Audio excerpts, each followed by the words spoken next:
કચ્છમાં આવેલા પ્રવાસન ધામ અને યાત્રાધામનો સર્વાંગી વિકાસ થાય તે માટે સમીક્ષા બેઠકનું આજે કલેક્ટર કચેરી ખાતે આયોજન કરવામાં આવ્યું હતું. કલેક્ટર, સાંસદ, ધારાસભ્યોની ઉપસ્થિતિમાં આ બેઠક યોજવામાં આવી હતી.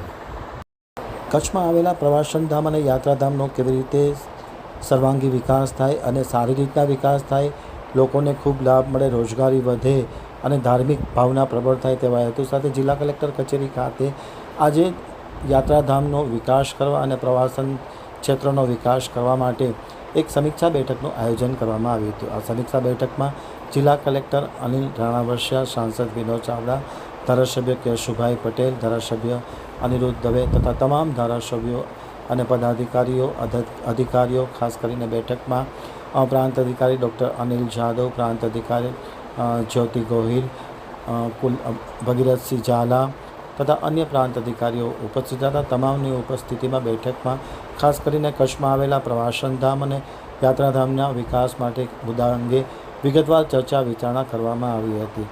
ધારાસભ્યો તરફથી અને સંસદ સભ્યો તરફથી થયેલી રજૂઆત બાદ કલેક્ટરે જે કાંઈ ત્રુટીઓ છે તેને તાત્કાલિક અસરથી પરિપૂર્ણ કરવામાં આવશે તેવી જાહેરાત કરી હતી અને યોગ્ય દિશામાં વિકાસ થાય, રોજગારી મળે તેવા પ્રયાસો જારી રાખવામાં આવશે.